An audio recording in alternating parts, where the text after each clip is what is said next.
Akwụkwọ nke Matiu isi nke 26. Mgbe Yeshua kwusịrị okwu a niile, ọ sịrị ndị na-eso ụzọ ya, unu maara na mgbe ụbọchị abụọ gasịrị, mmemme ngabiga ga-abịa, na a ga-akpọgide nwa nke mmadụ n'obe.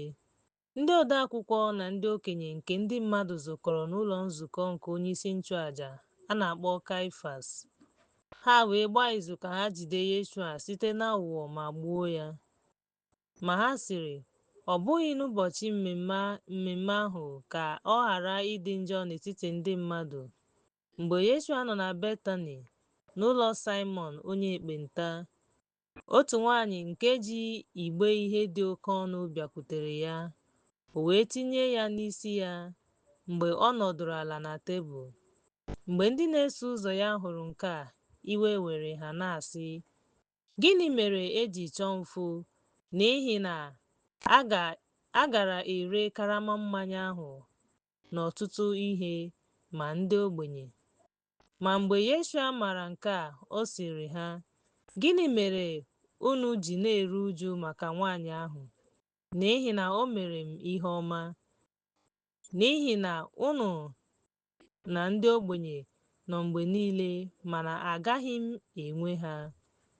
N'ihi na o metụrụ ahụ m aka iji lee m.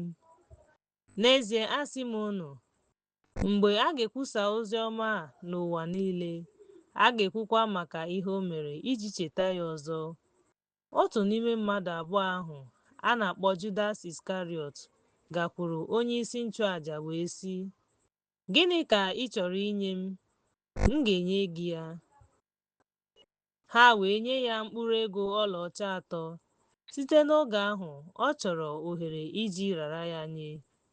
N'ụbọchị mbụ nke mmemme achịcha na-ekoghị eko, ndị na-eso ụzọ bịakwutere Yeshua wee sị ya, ebee ka ị chọrọ ka anyị kwadebe gị ka i rie ihe gara aga? O wee sị, gaa n'obodo ahụ gakwuru onye dị otu a sị ya, onye nkuzi kwuru sị, oge awa m dị nso. Achọrọ m ime mmemme ngabiga n'ụlọ gị na ndị na-eso ụzọ m. Ndị na-eso ụzọ Yeshua mere ihe Yeshua gwara ha. Ha wee malite ịkwadebe ngabiga. Mgbe oge okpomọkụ ruru, ọ nọdụrụ ala na ndị na-eso ụzọ ya abụọ. Mgbe ha nọ na-eri nri, ọ sịrị, n'ezie ana m asị unu, otu onye n'ime unu ga-arara m nye. Ha nwere mwute nke ukwuu. Ha wee malite ịjụ ya sị, ọ bụ m, Nna m? Ọ zara sị, onye ọbụla nke ga-eso m tinye aka n'efere, onye a ga-arara m nye. Nwa nke mmadụ ga-ala dịka e dere banyere ya. Mana ahụhụ ga-adịrị nwoke ahụ nke ga-arara nwa nke mmadụ nye. Ọ gara atachi obi ma sị na ọ dịghị mgbe ọ dị mma maka nwoke ahụ. Judas onye rara ya nye zara sị, ọ bụ ya? Ọ zara ya, ọ bụ m, Nna m ukwu. Mgbe ha nọ na-eri nri, Yeshua were achịcha ahụ, gọzikwara ya, gbawaa ya, nye ha sị, naranụ, rienụ, nke a bụ ahụ m. O werekwara iko ahụ, kelere, wee nye ha sị, ṅụọnụ ya unu niile, n'ihi na nke a bụ ọbara m nke agba ọhụrụ, nke a wụsara n'ihi ọtụtụ mmadụ maka mgbaghara mmehie. Ana m asị unu na agaghị m aṅụ mkpụrụ vaịn a ọzọ ruo ụbọchị ahụ a ga-aṅụ ya ọzọ na unu n'alaeze Nna m. Mgbe ha bụsịrị abụ ọma, ha pụrụ gaa n'ụlọ n'ugwu Oliv. Yeshua wee sị ha, unu niile ga-emejọ m n'abalị a, n'ihi na e dere sị, m ga-eti onye ọzụzụ atụrụ ihe. Atụrụ nke igwe atụrụ ahụ ga-agbasasịkwa. Ma mgbe m bilitesịrị n'ọnwụ, m ga-ebu gị ụzọ gaa Galili. Ma Pita zara ya sị, ọ bụrụgodị na mmadụ niile emejọ gị, agaghị m emejọ ma ọlị.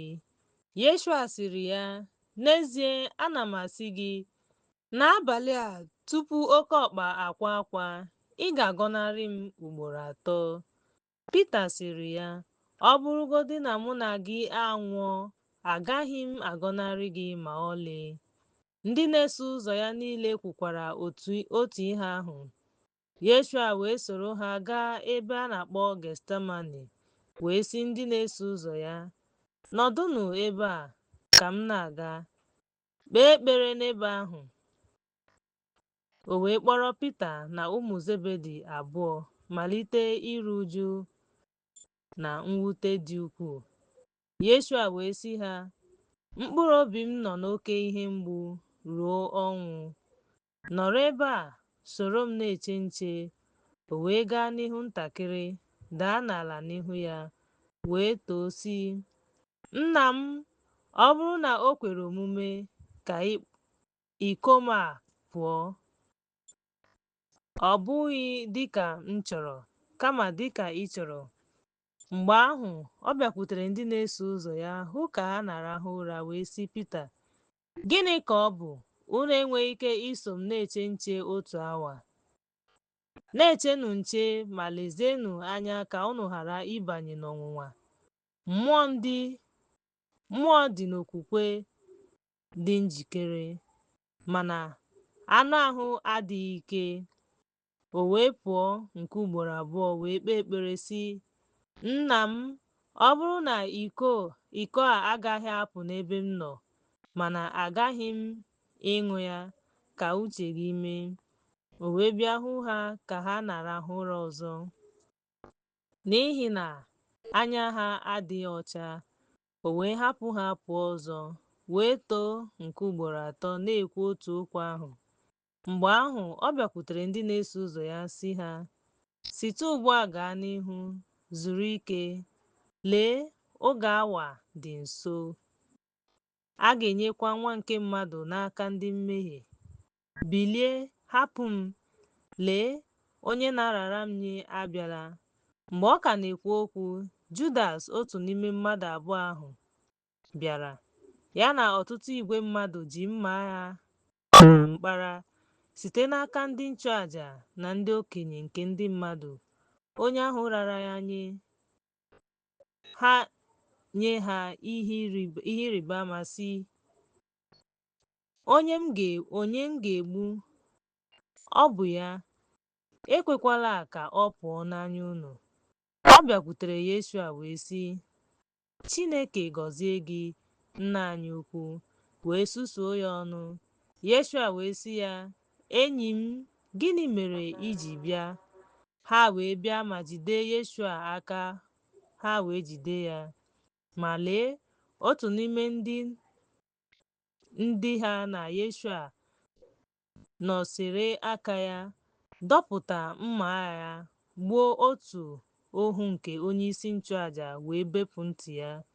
Yeshua wee sị ya, tinye mma agha gị, nọdụ ala n'ọnọdụ ya, n'ihi na onye ọbụla nke na-egbu mma agha ga-ala n'iyi site na mma agha.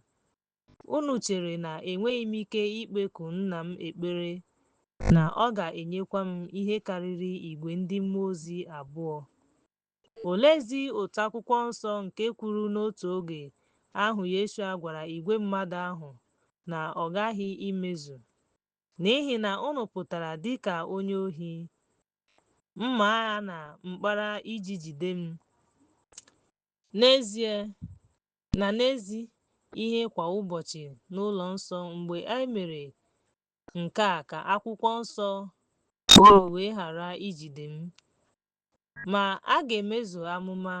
Mgbe ahụ ndị niile na-eso ụzọ ya hapụrụ ya wee gbaa ọsọ. Ha wee kpọrọ Yeshua gaa n'ebe onye nchụaja bụ Kaịfas nọ, ebe ndị ode akwụkwọ na ndị okenye zukọrọ. Pita soro ya gaa n'ụlọ nzukọ ndị nchụaja, wee banye n'ọdụ ala na ndị na-ejere ya ozi ka a hụ ọgwụgwụ ya. Ugbu a, ndị isi nchụaja, ndị okenye na ndị kansụl dum na-achọ ihe akaebe ụgha megide Yeshua iji gbuo ya. Ma ha ahụghị onye ọbụla ọ bụ eze na ọtụtụ ndị akaebe ụwa bịara, ha ahụghị onye ọbụla. Ma n'ikpeazụ ndị akaebe ụwa abụọ bịara wee sị, onye a na-ekwu, enwere m ike ibibi ụlọ nsọ Chineke ma wughachi ya n'ime ụbọchị 3. Onyeisi nchụaja wee bilie sị ha, unu azaghị ihe ọbụla, gịnị ka ndị a na-agba akaebe megide unu? Ma Yeshua gbachiri nkịtị. Onyeisi nchụaja wee zaa sị ya, ana m enye gị iwu ka ị ṅụọ iyi n'ihu Chineke, onye dị ya mma, ka ị gwa ya ma ị bụ Yeshua ọkpara Chineke, ma ọ bụ na ị bụghị. Yeshua sịrị ya, i kwuwo ya, mana ana m agwa gị na mgbe e mesịrị, unu ga-ahụ Nwa nke Mmadụ ka ọ nọ ọdụ n'aka nri nke ike Chineke, na-abịa igwe ojii nke eluigwe. Onye nchụaja ahụ dọwara uwe ya sị, o kwuluru Chineke, gịnị ka anyị nwere ndị akaebe ọzọ? Lee, ugbu a unu anụwo nkwulu ya. Gịnị ka unu kwuru? Gịnị ka anyị kwesịrị iche maka ya? Ha zara sị, ọ bụ onye ikpe mara. O tiri ya ihe, ndị ọzọ tiri ya ihe ọnwụ. Ha wee gbupụ ọnụ mmiri n'ihu ya, na-asị, buo amụma Yeshua onye bụ onye tiri ihe. Pita guzoro iche n'ime ụlọ nzukọ ahụ. Otu onye nkuzi nọkwa na Yeshua nke Galili. Ma ọ bịakwutere ya wee sị, ị ghọtakwara ihe i kwuru? Mgbe ọ gọrọ n'ihu mmadụ niile sị, apụghị m n'ezie n'ọnụ ụzọ ámá. Onye nkuzi ọzọ hụrụ ya wee sị ndị nọ n'ebe ahụ, nwoke a na Yeshua onye Nazaret nọkwa. Ọ gọrọ ọzọ, na onye ọzọ sị, amaghị m nwoke ahụ. Mgbe obere oge gasịrị, ha bịakwutere onye guzo n'akụkụ wee sị Pita, n'ezie ị bụkwa otu n'ime ha, n'ihi na okwu gị na-eme ka ịghọta ihe. Mgbe ahụ ọ malitere ịkpọ iyi na iyi sị, amaghị m nwoke ahụ. Ozugbo ọkụkọ tolitere, Pita wee cheta okwu Yeshua gwara ya sị, tupu ọkụkọ eti mkpu, ị ga-agọnarị m ugboro 3. Ya mere, ọ pụrụ n'ezi wee nwee mwute.